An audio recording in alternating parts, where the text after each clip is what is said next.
So namaste and a very warm welcome to all the viewers of Trunicle. The viewers of Trunicle who are associated with our social media platform, uh, they are all in some way or the other very passionate about doing something for our nation. There are some people who talk about it, there are some people who write about it, and yet there are some very dynamic ones who walk the talk and do a lot towards the nation.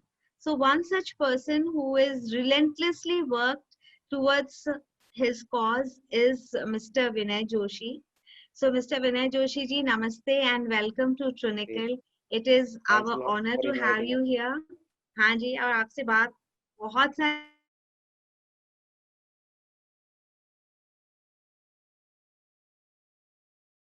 we will talk about HRLN, which is the Human Rights Law Network.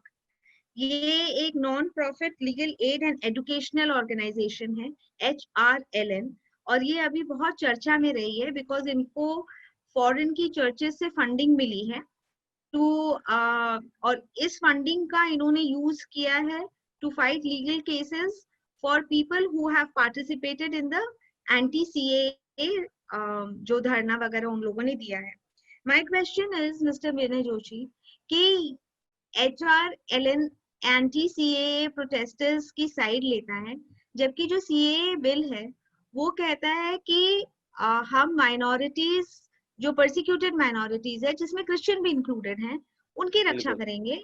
तो इसमें church का क्या interest है इसको इस मुद्दे को fund करने में या इस मुद्दे को आगे ले जाने में चर्च का क्या इंटरेस्ट है? बेसिकली उसके दो फैसेट्स है. चर्च हमेशा जैसा दिखता है वैसा होता नहीं है, और ये दुनिया भर में चर्च की स्पेशलिटी रही है. एक तो बात यह है कि 2014 में मोदी गवर्नमेंट आने के तुरंत बाद फॉरेन कंट्रीब्यूशन रेगुलेशन एक्ट के बेनिफिशियरीज की जो scrutiny ministry of home affairs ने करी मोदी गवर्नमेंट में, उसमें ये पाया गया कि almost 22,000 NGOs, both Hindu, Muslim, all three types of Hindu, Muslim and Christian NGOs were violating FCRA norms by one way or another. So they scrutinized it in professional manner, and they scrapped FCRA license of 20,000 NGOs. Majority of the stakeholders in FCRA contributions were Christian NGOs, which were using it for conversion in tribal belts of India and in northeastern areas. Many of the NGOs were working hand in glove with terrorist organizations of Northeast India, secessionist groups of Jammu and Kashmir, and using facade of human rights and women rights, child rights to save it from intelligence agencies of government of India. But actually money was routed to international activities. So church in India and church in Europe was anguished over scrapping of FCRA licenses and infrastructure push given by Modi government in northeast and tribal belts of India, which has made their job of conversion very much difficult. Very much So difficult. I Very think true. it is my surmise. I am not coming to the conclusion why church groups were funding HRLN, but it is my surmise that to discredit Modi government and to topple it by undemocratic means, they have funded HRLN. ये तो बिल्कुल clear हो रहा है विनय जोशी जी की definitely इनकी कोई hidden agenda होती है. हमने 100%. बहुत अभी सुना है, ब्रेक इंडिया फोर्सेस के बारे में सुना है, जॉर्ज सोरोस जी का बयान पब्लिक में है. अभी हाल फिलहाल में जो HRLN का मुद्दा आया तो उसके जो फाउंडर हैं कॉलिन गुंजल्विस जी, उन्होंने ओपनली अपने वेबसाइट में लिखा है कि they have sided with the stone pelters, उन्हें राइटर्स की मदद की है, यहाँ तक कि सफोरा जरगर जैसे अभियुक्तों की भी उन्होंने मदद की है. तो हम इनको सेफली एंटी नेशनल्स बुला सकते हैं ना नहीं बुला सकते हैं? Let people decide whether they are serving the nation or destroying the nation. We won't force our conclusion to people of India whether they are anti-nationals or nationalistic. But black history of HRNL not starts with anti-CAA protest. Colin Gonsalves has personally fought the case of Soli Sori, which was arrested in Chhattisgarh for her Naxalite links. He secured her bail, and he secured every person gets scot-free from police who was arrested under charges of aiding and abetting Naxal activities. So church is in hand in glove with Naxalite elements of tribal belts. Church is in hand in glove with northeastern secessionist groups, and that's why church was waiting for a correct moment to hit back at Narendra Bhai Modi and Amit Bhai Shah, to discredit them, to create turmoil in a way that people of India will rise against both policies of Modi ji and Shah ji. And they grabbed the moment of anti-CAA protest, and they pumped the money to Colin Gonsalves, and they proceeded with securing bails and legal aids of all anti-CAA Muslim protesters. अच्छा, सामने आती है HRLN की parent organisation है SLIC, if I am not wrong, socio legal information centre. इनको भी काफी मात्रा में फॉरेन फंडिंग आती है. अपने कंट्री में फॉरेन फंडिंग शायद रेगुलेट होती है FCRA से, जो कि एक फॉरेन कंट्रीब्यूशन रेगुलेशन एक्ट है, और FCRA is directly under ministry of home affairs. It is not directly under ministry of external affairs. ये मिनिस्ट्री ऑफ होम अफेयर्स के अंदर में है. LRO ने SLIC के जो ये फंड्स आ रहे हैं, LRO ने इसमें कुछ डिस्क्रिपेंसीज उनको मिली, और उन्होंने FCRA के वायलेशन एक्ट के तहत इनके अगेंस्ट में कंप्लेन की है MHA में. इस कंप्लेन को लेकर के भी काफी चर्चा हुई. इस बात को भी उन्होंने काफी तरोड़ा मरोड़ा और इसको दूसरे वे में पेश किया. आप ये बताइए ट्रूनिकल के व्यूअर से और ट्रूनिकल के माध्यम से सोशल मीडिया में जो लोग हमारे साथ जुड़ रहे हैं, कि आफ्टर ऑल इस ऑर्गेनाइजेशन ने फर्स्ट ऑफ ऑल FCRA के तहत क्या गड़बड़ की थी, और जब आप लोगों ने उसको कंप्लेन किया तो इन्होंने उसका क्या कॉन्कॉक्टेड वर्जन दुनिया के सामने पेश किया? पहली बात यह है कि FCRA is such a stringent law, such a stringent mechanism, that even if you are not misusing the funds in a way, that if you are accepting funds for educational activity and you are serving, your NGO is serving in a medical services by using that FCRA fund, it is illegal as per FCRA norms. Second thing is that FCRA section 12 and 13 and its bisection subsections categorically mention that any activity of political agitation, political activism, which may hamper incumbent government or which goes against rule of the land, is clear cut violation of FCRA. Section 12 आपको interrupt कर रही हूँ मैं विनय जी, आपको interrupt कर रही हूँ. एक बार फिर से हम दोहराते हैं, FCRA stands for foreign contribution regulation act.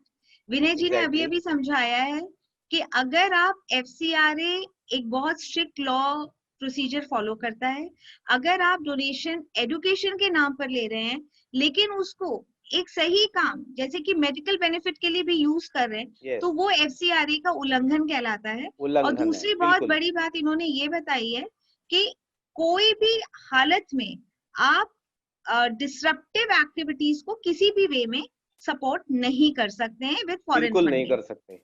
Especially political activism, whether it is positive or negative, FCRA doesn't make any discretion for positivity or negativity of the use, but it strictly prohibits any use of FCRA contribution for political activism. And whatever anti-CAA protesters did, that they were brazenly challenging a law which was promulgated by the approval of both houses of the parliament. So it was direct challenge to the sovereignty of India, it was direct challenge to the Parliament of India, it was direct challenge to the Constitution of India.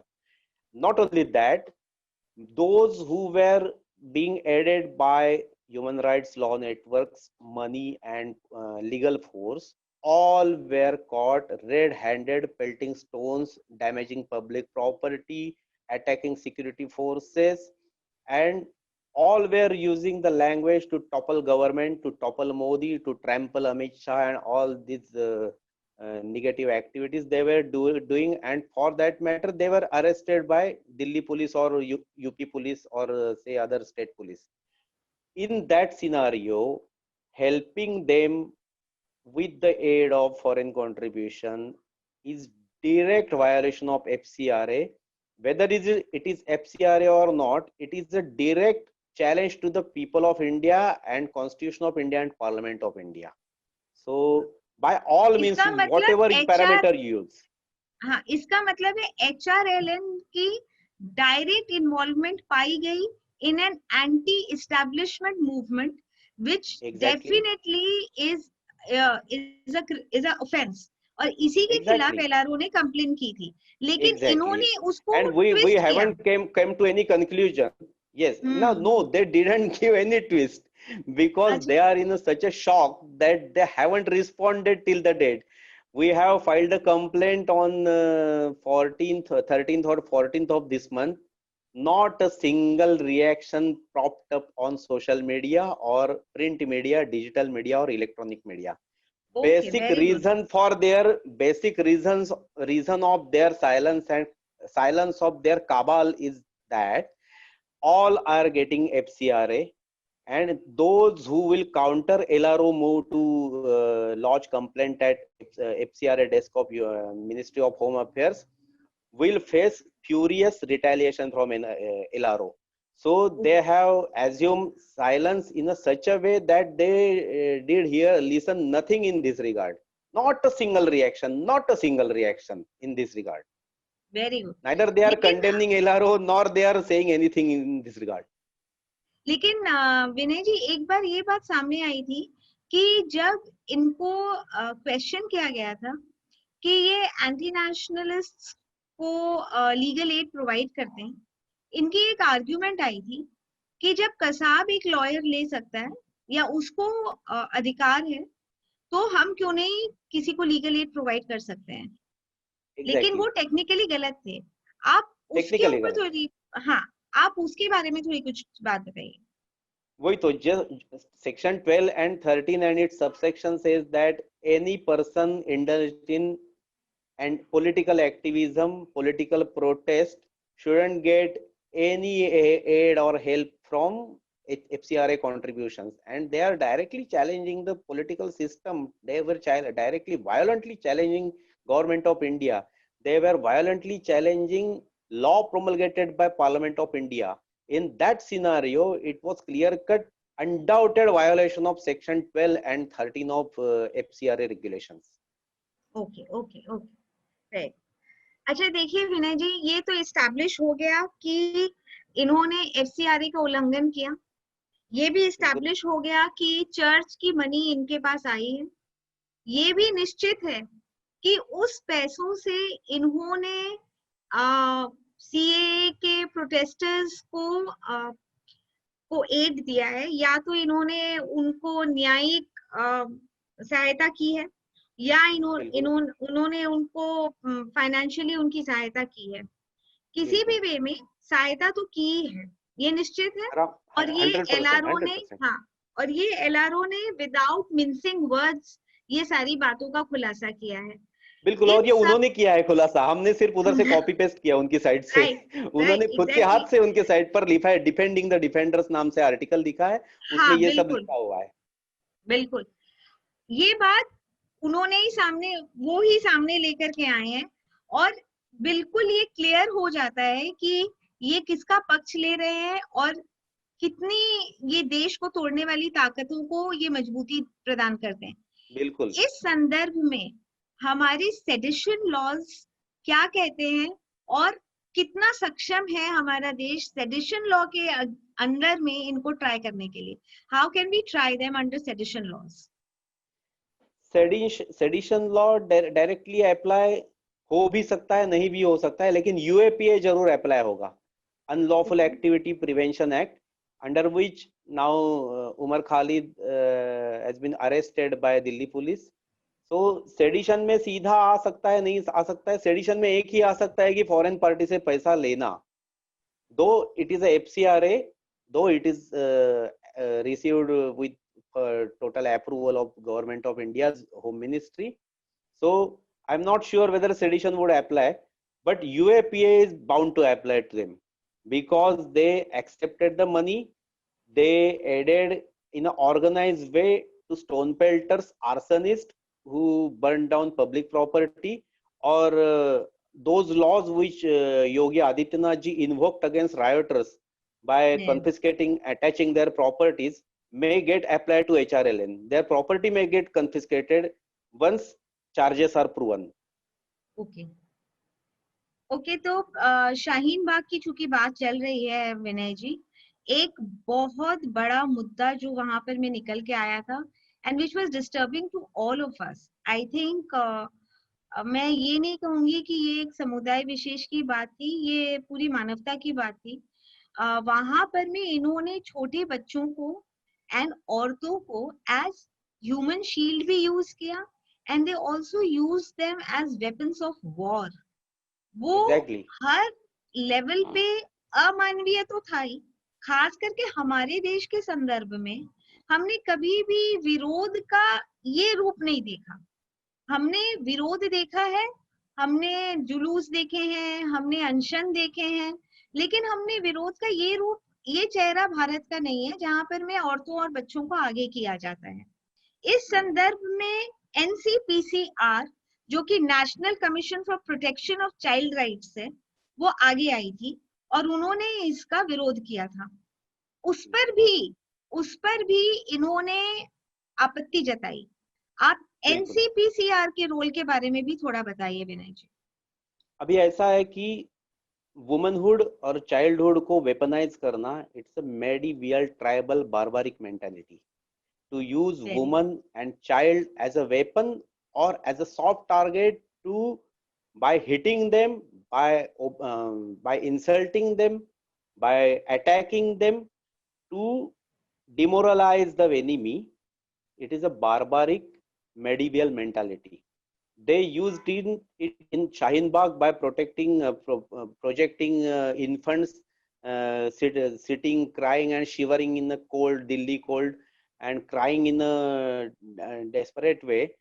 और उसके बाद ये कहने लगे देखो बच्चे भी रो रहे हैं तो सीए वापस लो, मैंने हर हाल में सीए वापस लो, उसके लिए बच्चे भी आगे करेंगे। एक दो इन्फेंट उसमें मरे भी थे, नवजात शिशु। उसके बाद राष्ट्रीय बाल अधिकार आयोग के पास किसी ने कंप्लेंट भेजी, शिकायत भेजी। उस शिकायत का संज्ञान लेते हुए तुरंत NCPCR ने, बाल अधिकार आयोग ने संबंधित जिलाधिकारी जो थे उनको ये बताया कि उधर जाके लोगों का अवेयरनेस का एक प्रोग्राम लो, उनको ये बताओ कि जुवेनाइल जस्टिस एक्ट क्या है और जुवेनाइल जस्टिस एक्ट के प्रावधानों के तहत पॉलिटिकल एजिटेशंस में बच्चों को इस्तेमाल करना नॉन बेलेबल ऑफेंस है। ये जब उधर के DC ने जाके इस प्रकार की अवेयरनेस की प्रोग्राम शुरू करी, तब पूरी तरह से सब लेफ्टिस्ट मीडिया, इस्लामो फैसिस्ट मीडिया एक साथ आके NCPCR पर टूट पड़ा। जैसे कि NCPCR पॉलिटिकली मोटिवेटेड है, वो इधर चल रहे विरोध प्रदर्शनों को तबाह कर देना चाहता है वगैरह वगैरह। और उस दिन से वो NCPCR इस्लामो फैसिस्ट, लिबरल, सभी लेफ्टिस्ट मीडिया के सीधे टारगेट में आ चुका था। उससे दो बातें थी, एक तो कोर्ट बार बार हाथ जोड़ के, माने कोर्ट को इतना अगतिक, इतना हेल्पलेस कभी हमने देखा नहीं होगा। कोर्ट लगातार बोल रहा था कि जगह खाली करो, जगह खाली करो, निकल जाओ, लोगों को परेशानी हो रही है, people are facing, commuters are facing big problems while travelling, there road blockade is going on and student going to examination facing problems. Still no one was there to hear honourable courts. NCPCR ने ये बोलने के बाद उनको ये लगा कि NCPCR के ढाल बना के गवर्नमेंट ऑफ इंडिया इनको हटाने की कोशिश करे। लेकिन कोई भी आदमी, कोई भी सुसंस्कृत कल्चरल आदमी won't do that कि when men are unable to fight for certain things, they would push their women and child in the battle of line of battle. ये बात आपने बिल्कुल सही बोली है। इनफैक्ट मीडिया का कबाल ऐसा है कि ढाल बच्चों और औरतों को इन्होंने बनाया, इन्होंने ही बिल्कुल बच्चों को आगे किया। उस सर्दी में कुछ बच्चे ठिठुर के मरे, और ग्लोबल मीडिया में, इंटरनेशनल मीडिया में तस्वीर खराब हुई भारत की। इसलिए बिल्कुल ये हमारी देश के साइकोलॉजी में किसी के भी मस्तिष्क में ये फिट नहीं बैठ रहा था, कोई भी नहीं तो तरीके से ये एक्सेप्टेबल किसी को भी नहीं था। इसलिए इस मुद्दे पर काफी पुरजोर विरोध भी हुआ था, लेकिन इन्होंने बिल्कुल इसको एनसीपीसीआर का मुद्दा बनाया। एनसीपीसीआर सिर्फ वही कर रही थी जो कि एक सरकारी आदेश था, एक बिल्कुल बिल्कुल सरकारी कामकाज के दायरे में जो अलाउड है या जो अलाउड नहीं है, वही एनसीपीसीआर लागू करने की कोशिश कर रही थी। पर शायद इन्होंने पर्सनल एक मुद्दा बनाया एनसीपीसीआर को। इनकी एनसीपीसीआर से क्या दुश्मनी है? देखिए, एनसीपीसीआर ने आज तक कई बार नाबालिग बच्चियों का अपहरण और जबरन शादी के जो मामले उत्तर भारत में हो रहे हैं, वो पूर्व भारत में जैसे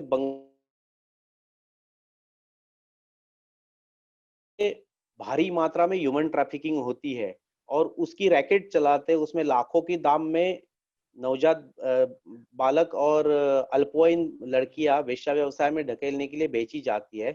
इस पर NCPCR did tremendous crackdown on the whole racket, and on Christian front, NCPCR was cracking down since last 4 to 5 years, even before incumbent NCPCR chairman is in power.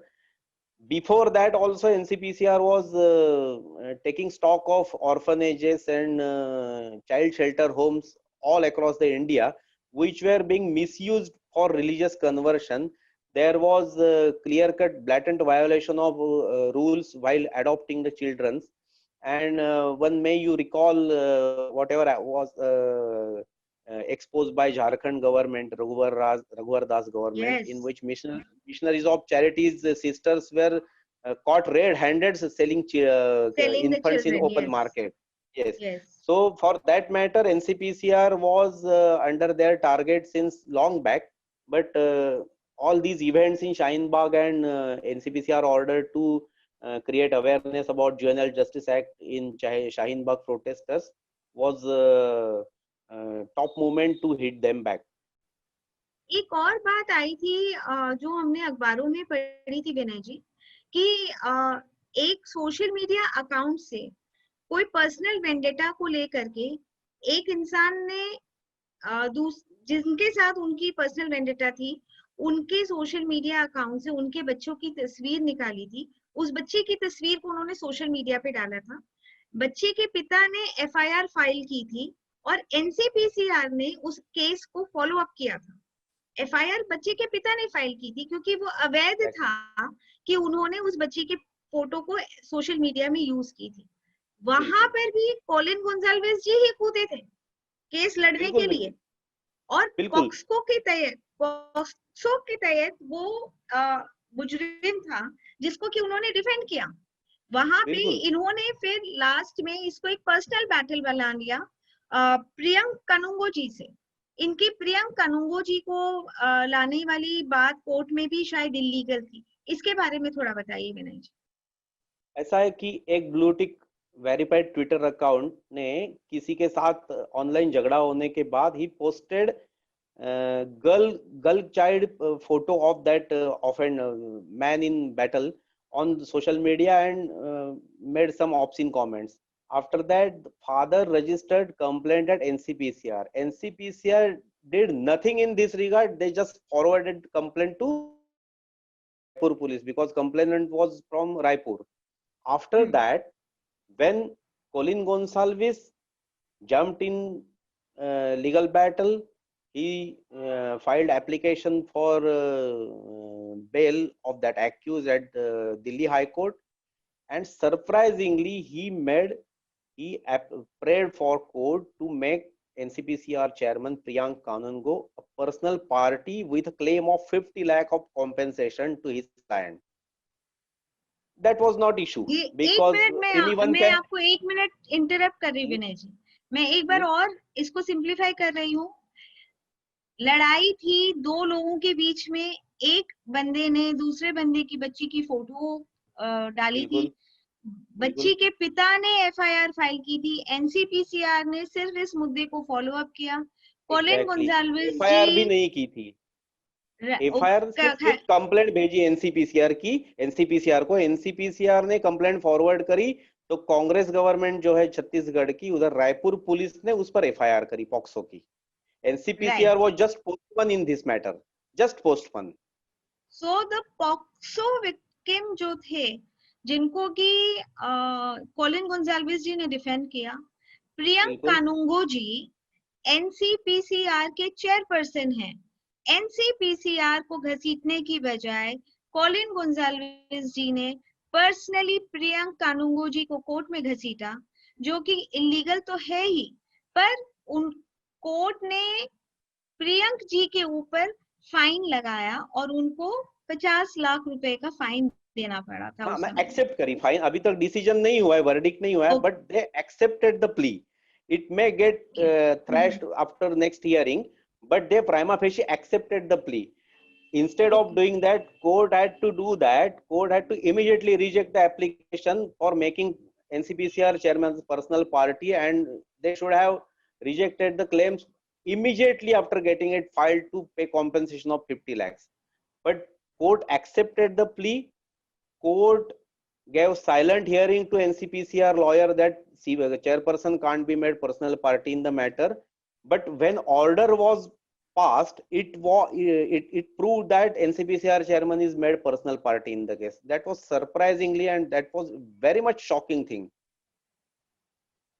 ये इससे हम इसमें कुछ, आपने एलआरओ की ट्वीट में ये खुलासा भी किया था कि कहीं ना कहीं जुडिशियल सिस्टम में भी इनकी पहुंच बहुत अंदर तक दिखती है। एग्जैक्टली ये इनको इनको एक्टिविस्ट कहना बहुत गलत है। इसमें जो लोग अपनी जेब से पैसा खर्च करके विदाउट एनी सेल्फिश इंटरेस्ट जो लोग एक्टिविज्म करते हैं, ऐसे एक्टिविस्ट लोगों का इंसल्ट है इसमें। कोलिन गोंसाल्विस जैसे लोगों को एक्टिविस्ट कहना, ये एक्चुअली एक्टिविस्ट और मैनिपुलिस्ट है। इसको हम एक्टिपुलिस्ट कह सकते हैं। मैनिपुलेशन यही इनका धंधा है, और अगर ये मैनिपुलेशन धंधा नहीं होता तो ये लोग रिटायर सुप्रीम कोर्ट जजेस को अपने ट्रस्ट के बॉडीज पर नहीं रखते। ये अपने ये टर्म होस्पेट बहुत सुरेश अच्छा है जो विनय जोशी जी, इस टर्म को बताइए फिर से हमको। ये टर्म आपने बहुत ये अच्छा यूज किया है। ये एक्टिविस्ट 10% एक्टिविस्ट और 90% मैनिपुलिस्ट है। और इनको कभी भी अच्छा सोचने वाला आदमी एक्टिविस्ट नहीं कहेगा, क्योंकि जो भारत भर में फैले हुए निस्वार्थ बुद्धि से काम करने वाले, सेल्फलेस मोटिवेशन से काम करने वाले जो एक्टिविस्ट लोग हैं, it is an insult to coin term activist, to use term activist to people like Colin Gonsalves, who are taking bread and butter from European country, European churches, and training the guns on government of India and people of India, only to insult Hindus and Indians. So they are activist and manipulist. 10% activism, ये 90% manipulation. I think presstitute word के बाद सबसे अच्छा word हम लोगों को अभी यही मिला है। ये सटीक भी है, और और आपकी वही सब चल बातों रहा है। से ये, हाँ, और आपकी सब बातों से ये तो जरूर समझ में आ रहा है कि एनसीपीसीआर कुछ बहुत ही सही कर रही है, जिस वजह से इतने लोगों को इतनी परेशानी हो रही है। एग्जैक्टली।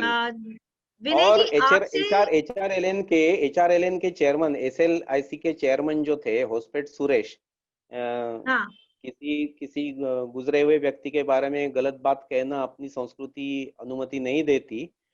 फिर भी I would like to clarify that he was a known Naxal face in judiciary, and he was very much sympathetic to armed Maoist fighting with Indian security forces in jungle warfare.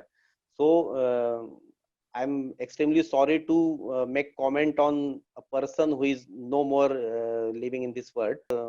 Office bearer in HRLN executive board, and हम लोग आरोप लगा रहे हैं कि ये लोग sitting जजेस को अपने बोर्ड ऑफ डायरेक्टर पे रख के, ट्रस्टीज पर रख के जुडिशियल सिस्टम को प्रभावित करने की कोशिश करते हैं। और प्रियंक कानूनगो वर्सेस कोलिन गोंसाल्विस जो फाइट हुई दिल्ली हाई कोर्ट में, जिसमें जिस तरीके से 2 ऑर्डर पास हो गए, एक प्रियांक कानूनगो को पर्सनल पार्टी बनाना और दूसरा 50 लाख कॉम्पेंसेशन का क्लेम प्राइमा फेशी मान लेना। इसमें यही साबित होता है कि ये मैनिपुलिस्ट कितने ताकतवर है। और अगर इस मामले में मेरे खिलाफ कंटेम्प्ट ऑफ कोर्ट होती है तो मैं जम के लड़ूंगा इस मामले में। अगर I dare them Vinay to file Joshi ji, contempt of court against. we are all with you on this fight. We are all with NCPRC on this fight. लेकिन अब एक चीज सामने आ गई कि सोशल मीडिया की ताकत से अब ये चीजें बाहर आ रही हैं, लोगों तक पहुंच रही हैं। हम इनको और इस मुद्दे पर अभी और बहुत सी बातें आपसे करनी है। आज एनसीपीसीआर की बात पर आते हैं विनय जी। NCPCR has come down very heavily on certain activities which they found very shady in child care homes and orphanages. In activities की चर्चा सबसे पहले हुई थी जब रांची के ऑर्फनेजेस के बाहर में किसी एक ऑर्फनेज के बाहर में एक औरत खड़ी मिली थी और उस समय में अनाथ बच्चों के खरीद फरोश की बात सामने आई थी और जो बच्चे अनाथ नहीं है उनको अनाथ डिक्लेयर करने की बात सामने आई थी। ये पूरा मसला एक दूसरे से लिंक्ड है, पूरे देश भर में लिंक्ड है, कई शहरों में चल रहा है। इसके बारे में हम लोगों को अच्छे से बताइए विनय जी। ऐसा है कि ऑर्फनेज वही हो सकता है जहां ऐसे बच्चे एडमिट हो जिनके माँ और बाप दोनों गुजरे हैं। लेकिन मिशनरीज ऑफ चैरिटीज हो या बाकी सभी प्रकार के जो चर्च रन ऑर्गेनाइजेशंस है ऑर्फनेज चलाने वाले, वो गरीबों के बच्चे चंद हजार रुपए में खरीद लेते हैं और अमीरों को उनको खुले मार्केट में लाखों की दाम में बेचते हैं। ये धंधा पहले यूरोप और अमेरिका के चाइल्डलेस कपल्स को भी बच्चे बिक्री का चल रहा था, लेकिन बाद में government of India amended adoption norms and after that that procedure become extremely difficult. But we have so many childless couples in India also that it is a booming industry, and so church-run orphanages are running this business since long back. But unfortunately, BJP government was in place when that screaming and crying mother of a kid, which was admitted to that orphanage, confiscated and sold to the market by missionaries of charity nuns, Nirmal Hruday Sansthan. Landed into hands of social activists and case registered. When NCPCR and state police and state child welfare committee examined the registers of missionaries of charity orphanage, the entry of kids started from 952 numbers. Okay. Such was a shoddy and such was a shocking business going on there. Afterwards, 2 nuns were arrested, put behind the bars, and all kids were confiscated and handed over to government child care centers. So इसके बाद से NCPCR is coming under heavy fire by church organizations.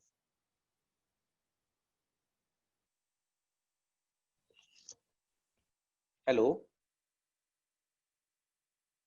आप सुन सकते हैं मुझे? आ गया। हाँ।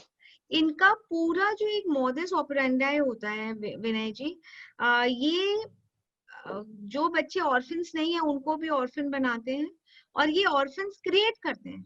It is almost like a manufacturing process, एक फैक्ट्री प्रोडक्शन है इनकी।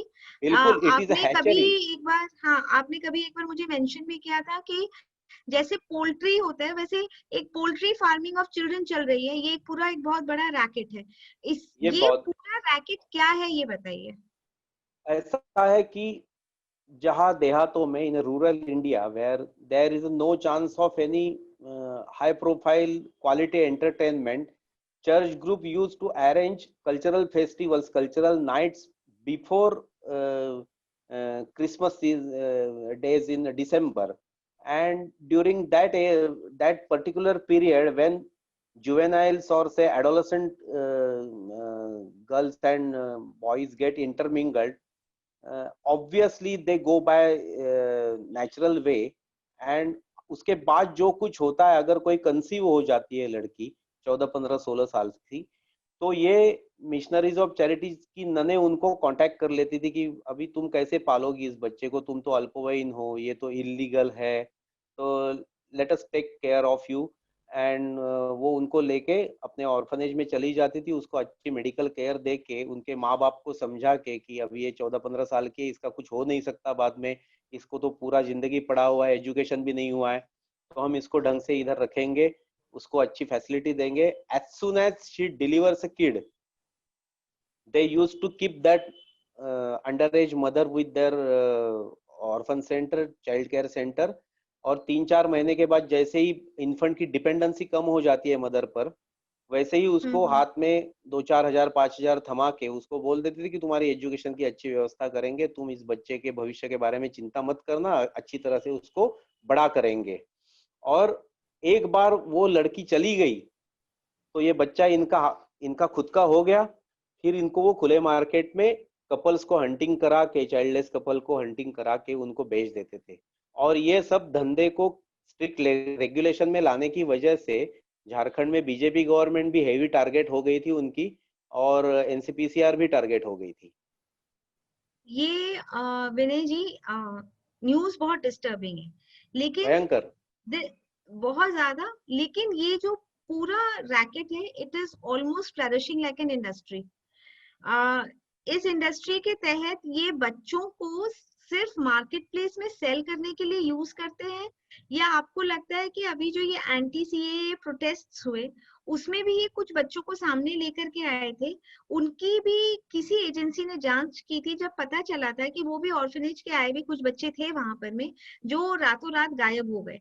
आपको लग रहा है कि ये पूरा जो नेक्सस है, ये इतना बड़ा एक नेक्सस जिसमें बहुत बड़ा एक पैसे का भी खेला इन्वॉल्व है, इसको आप पूरे अच्छे तरह से मुझे इंटरकनेक्ट करके बताइए विनय जी कि ये पूरा चेहरा क्या है इनका. अभी कैसा है कि एक बार आपने उससे इमोशंस हटा ली तो आपको कुछ कोई भी चीज को हैंडल करने में बड़ी सुविधा रहती है. अभी दिल्ली में एंटी सीए प्रोटेस्ट के दौरान पुलिस पर पत्थर मारते हुए कुछ जुवेनाइल पकड़े गए, और ओके. जैसा ही वो होता है हमेशा कि वो भगदड़ मची, उसमें बड़े भी लोग थे, छोटे भी थे, बच्चे थे, एडल्ट्स थे.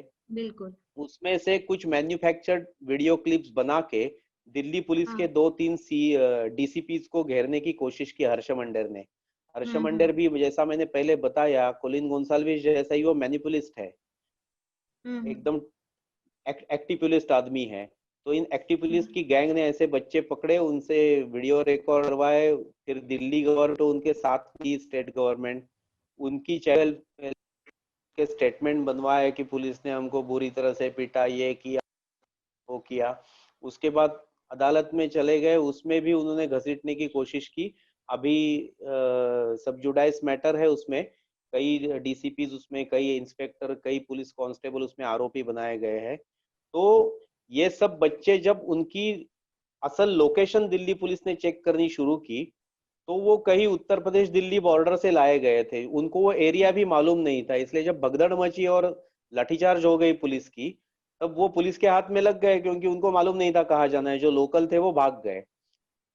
पॉलिटिकल यूज महिलाओं का और बच्चों का करना, it is a hallmark of church.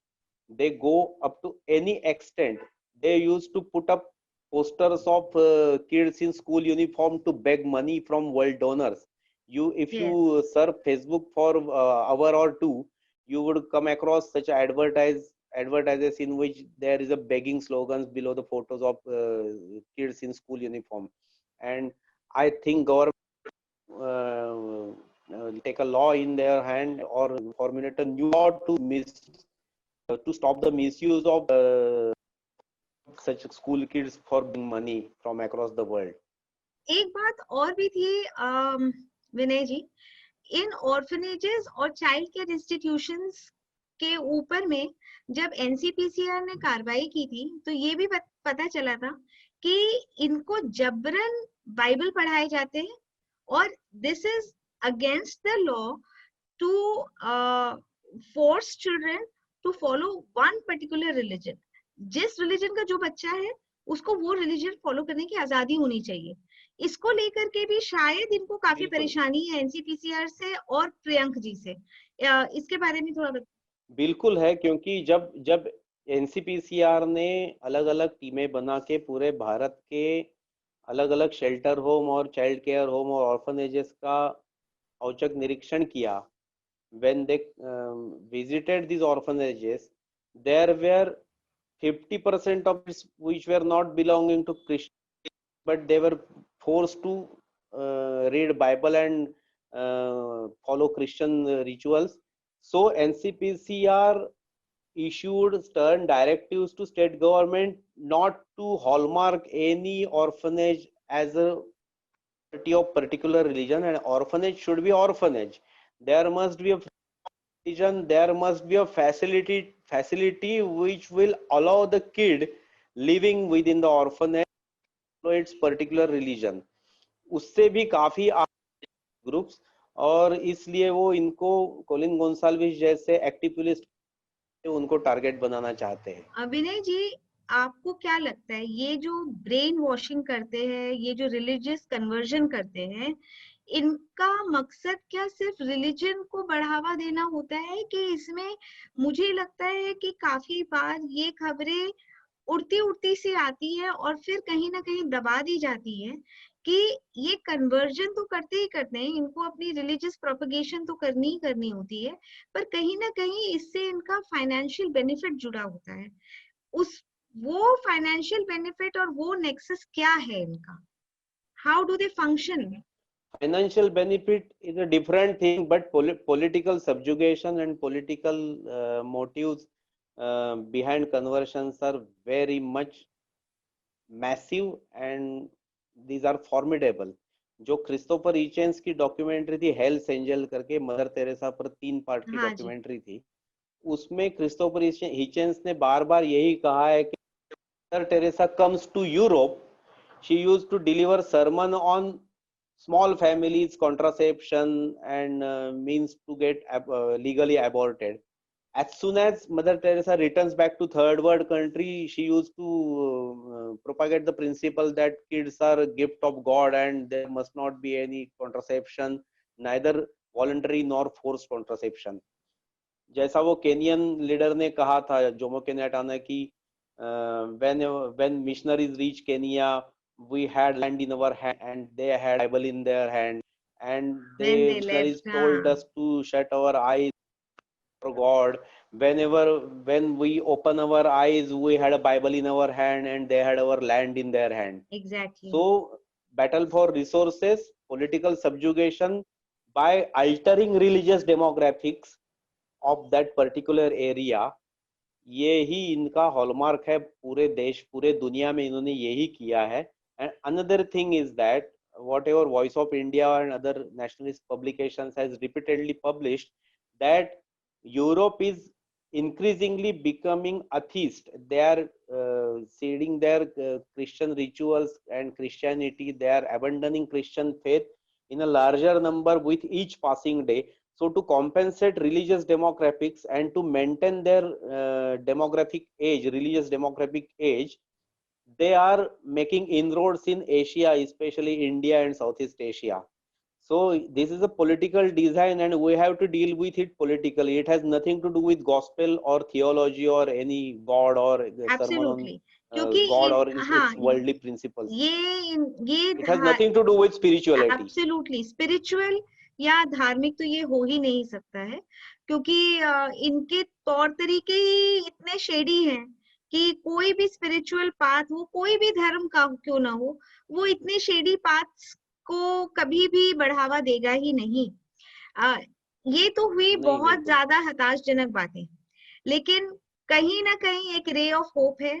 There is a person like Vinay Joshi who is fighting. There is a person like Priyank Kanungo who is fighting. There are right-wing social media pages. There are warriors who are fighting for Sanatan. There are nationalists who are hopeful for our country. Yes, there are thousands of activists, genuine activists, not activists. So there are thousands of activists working on ground which are faceless, and we were too faceless for last 10 to 15 years. But with particular strategy, we have now surfaced to the ground, and we will take this battle to conclusive end with the help of 100+ forums which are working in this direction. and we will take this number to 1000 forums all over the India to fight for indigenous faith people, to fight for Hindu cause, and to knock down these European forces which are hell-bent to destroy our culture and religion. That is very nice, Vinay ji. लेकिन आप you can suggest smaller ways in which each individual can contribute. I think one of the very pertinent things that we should do is that we have to be very alert. We have to be very vigilant कि Exactly. हमारे इर्द गिर्द क्या हो रहा है. How to train our young minds not to get influenced. एक liberalism का बहुत बड़ा भूत चढ़ता है लोगों के ऊपर में. वो चश्मा Exactly. उतारना बहुत जरूरी है. And do you Exactly. see that social media is contributing positively towards the reawakening, or as a force which is fighting these hidden agendas? Yes, social media has destroyed the monopoly of leftist media and leftist intelligentsia. Earlier, say 15 to 20 years ago, when there was no social media, they used to blabber, they used to propagate the things which they want to propagate. And so nationalists, even being a majority, numerically in majority, they used to suppress their voice very conveniently. But after social media, you could see that leftists are being pushed to the wall, and young, energetic, educated, affluent, dynamic brains are coming forward to defend Sanatan Dharma and to fight anti-national, anti-dharmic forces. So future belongs to us, and fortunately we have such a dynamic, aggressive, and calculated leadership in which whole nation can rely on. We have Absolutely. social leadership in the form of other groups, so we can defeat them very conveniently in a very short period. As you said, विनय जी, आप 10-15 साल से निरंतर काम कर रहे हैं. I have personally known you and I know आप किस लेवल का रिस्क उठाते हैं, कैसे काम करते हैं. There are people who at one point of time used to think आप कैसे दिखते भी होंगे. They were very eager to know how you even look like, where do you stay. They were really hunting for you. So it is such an honor for the team of Trunical कि आपने हमारा platform चुना और आप आकर के इतनी महत्वपूर्ण जानकारी साझा भी की और एनकरेजिंग बातें भी बोली. It is very hopeful and optimistic as well. लेकिन बातें अभी आपसे कई मुद्दों पे और करनी है. नॉर्थ ईस्ट के बारे में डिस्कस करना है आपसे, और कुछ और बातें जो हमने पहले डिस्कस की थी उसके लिए शायद अलग से हम एक और इंटरव्यू करेंगे आपके साथ. No issue. तो आपके साथ हम फिर से जुड़ेंगे. और आज हमें इतना अच्छा समय देने के लिए और इतनी महत्वपूर्ण जानकारी देने के लिए बहुत बहुत thank you. Thank you very much.